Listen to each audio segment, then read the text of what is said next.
En esta ocasión vamos a hablar de la sección 12.2, cantidad de movimiento angular y movimiento orbital. Para ello, lo voy a hacer directamente de lo que está en el libro, aunque, bueno, por el material que tengo a la mano, pues voy a usar la edición 9 del libro de Beer. Ustedes tienen la 10. La diferencia es mínima, simplemente en algunos casos de orden, pero la información es como ustedes la conocen. Entonces, aquí le llama a la sección 12.7, en su libro será la 12.2, dividida en tres partes.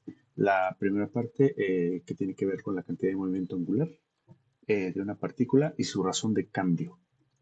Muy bien.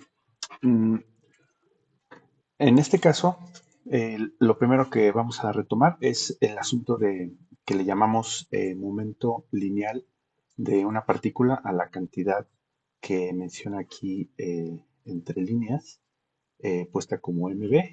En su momento mencionamos que podría ser con una p minúscula, aunque como la p se usa en muchos lados, eh, el momento lineal de una partícula está dado por la masa y su velocidad como vector. Es importante notar que esta cantidad es de carácter vectorial, entonces tiene información de la inercia y de la manera en que se está moviendo y hacia dónde. Eh, por otro lado, lo que vamos a hacer es que este momento lineal es definido a través de un sistema de referencia que se encuentra en algún punto con su origen y sus tres ejes. Y esta partícula que está moviéndose a lo largo de su trayectoria, aparte, pues está ubicada en cierta posición.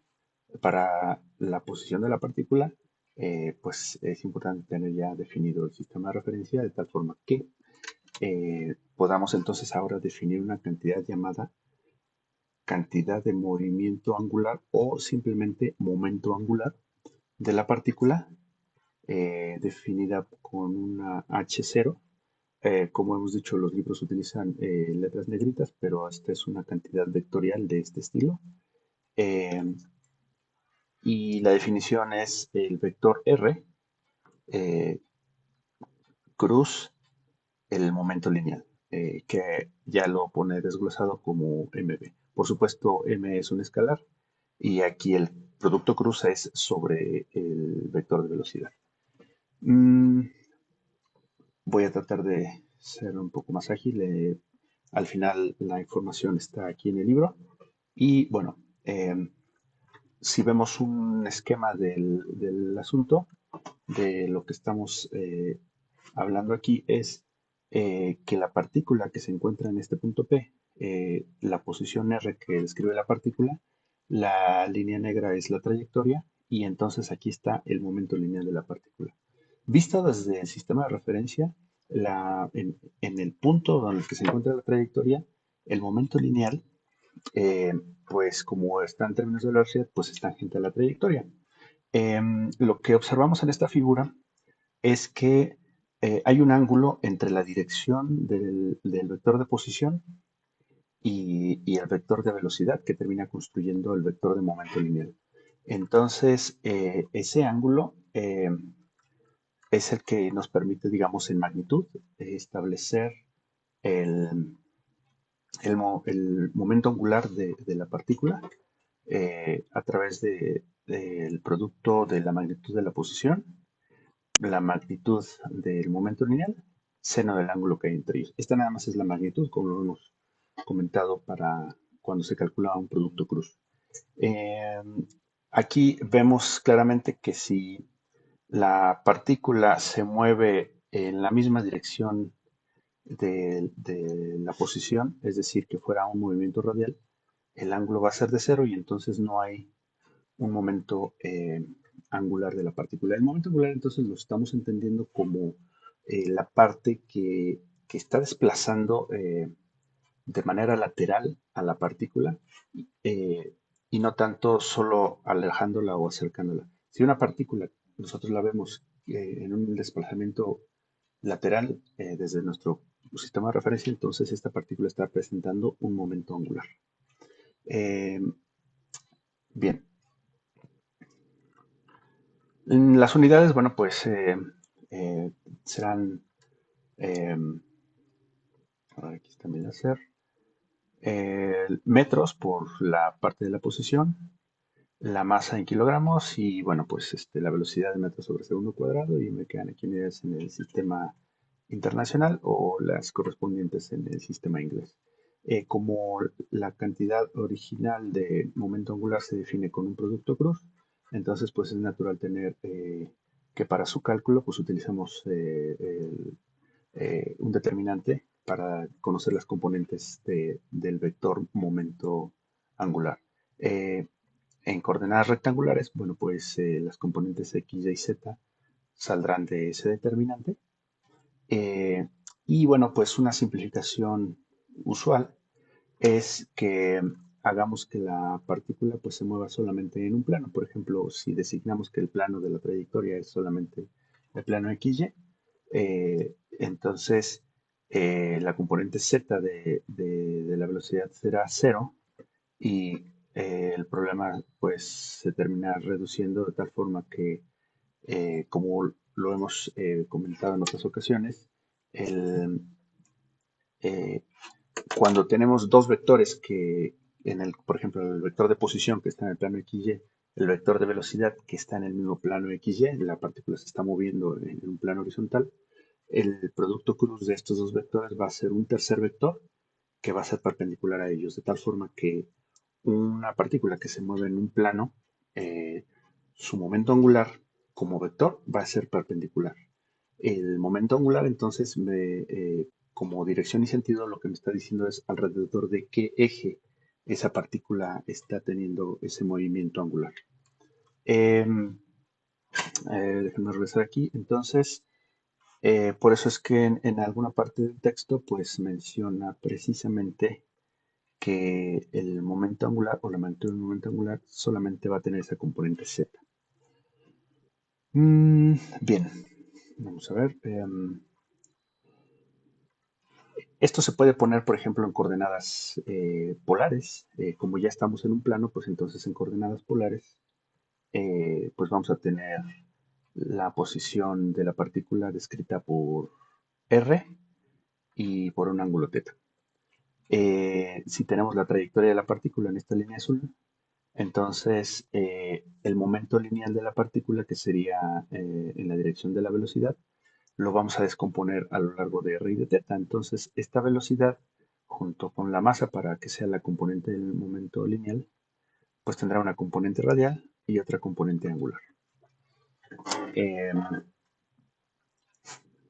Cuando hagamos el producto cruz entre la posición y el momento lineal, bueno, pues quedará simplemente como la expresión que estaba ahí arriba, que es la magnitud de un vector, la magnitud del otro vector, seno del ángulo que hay entre ellos. El ángulo que hay entre ellos, entonces, es este ángulo phi. No confundan con el ángulo θ de la posición, sino el ángulo phi.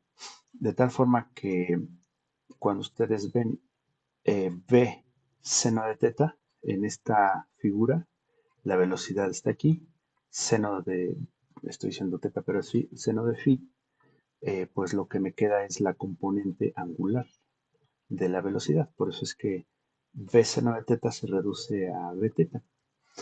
En las coordenadas polares también establecimos que la componente θ de la velocidad se puede poner como r θ punto, donde θ punto será la velocidad angular.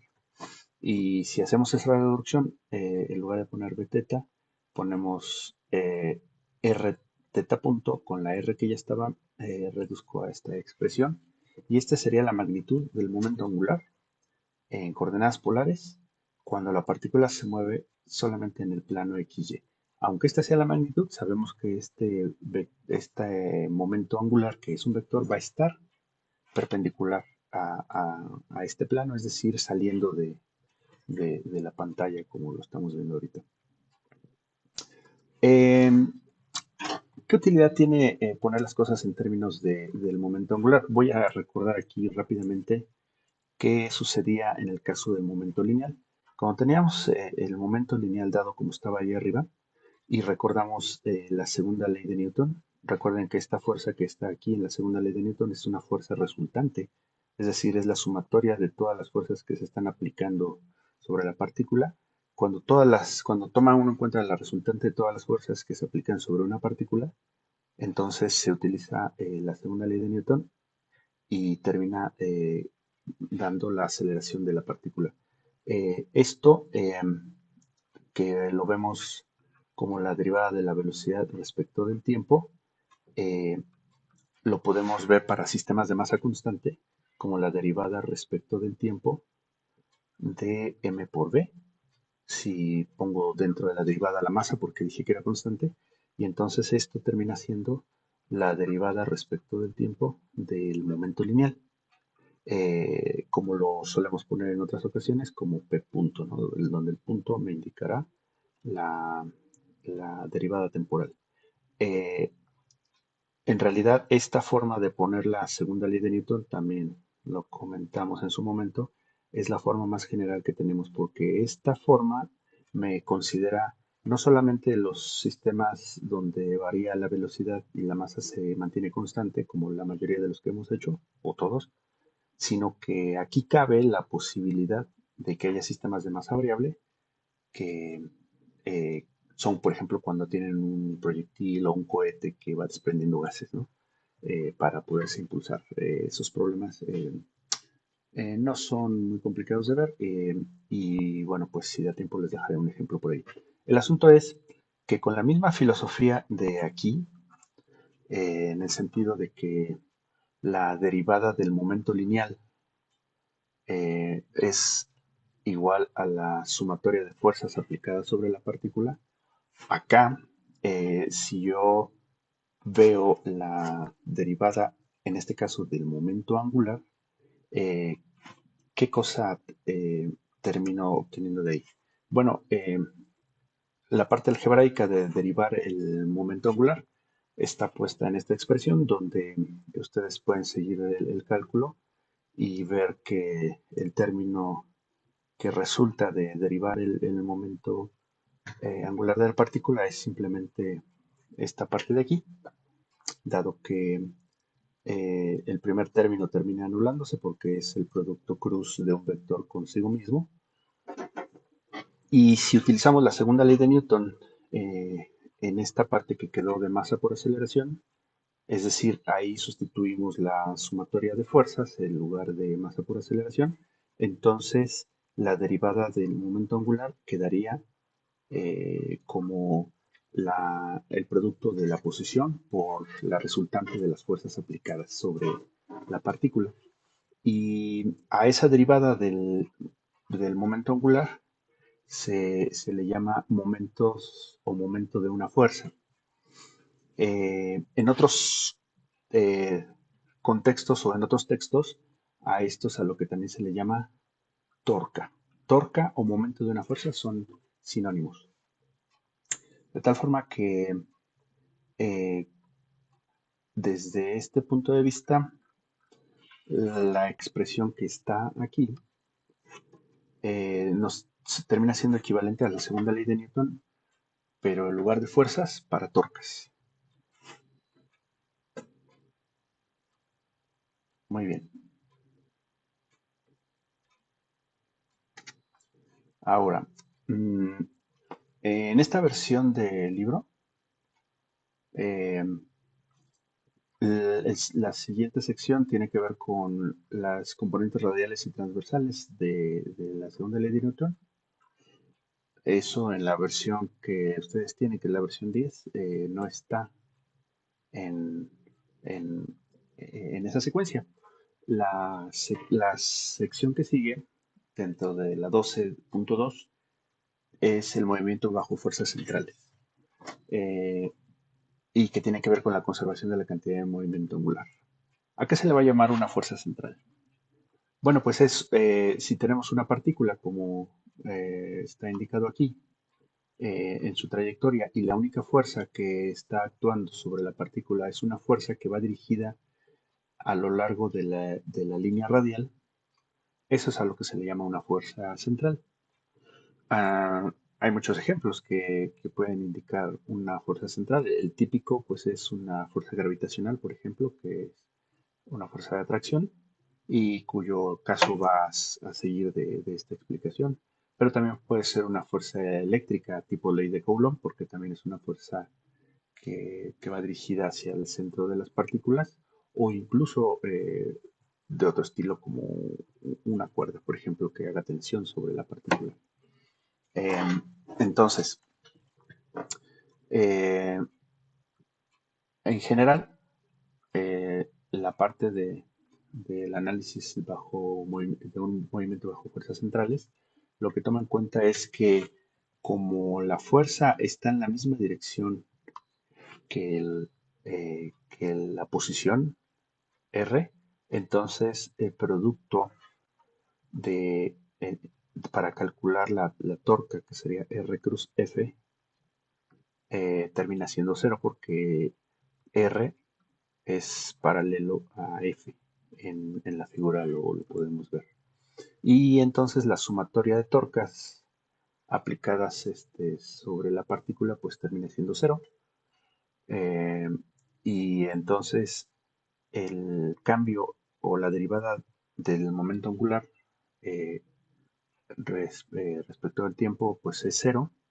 Y cuando una derivada temporal es cero, lo que termina diciéndonos es que la cantidad que se está derivando es constante en el tiempo. Entonces, cuando sobre una partícula están aplicadas puras fuerzas centrales o una única fuerza central, lo que decimos aquí es que el momento angular se conserva. Eh, Bien, ¿qué implicaciones tiene la conservación del momento angular? Bueno, pues en particular eh, que los sistemas que inician con cierto momento angular de movimiento no va a cambiar, se va a mantener. Y esto es muy útil cuando se hacen estudios, por ejemplo, de mecánica celeste, que es una de las aplicaciones que aquí se menciona.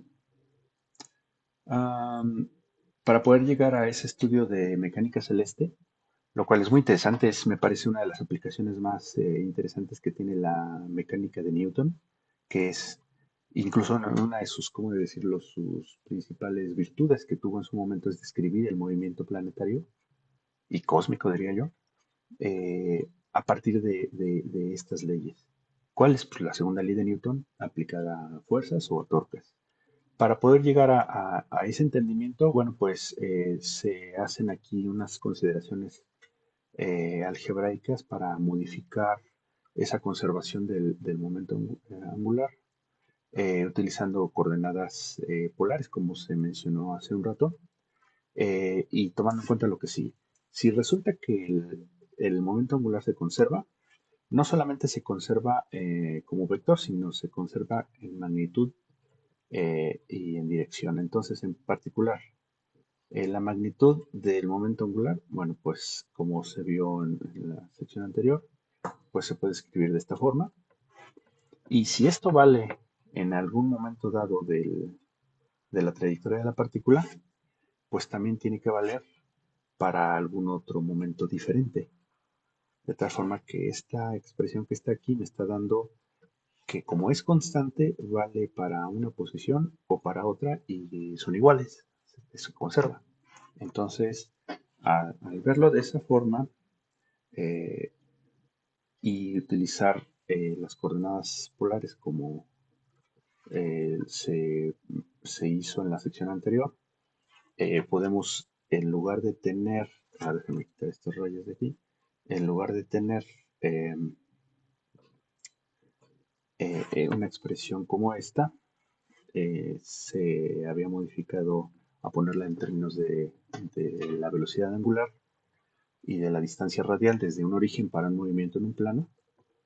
Esta cantidad es la que ahora, si se ve como constante, me ayuda a determinar ciertas características del movimiento de los objetos que se encuentran, como dije, bajo fuerzas centrales.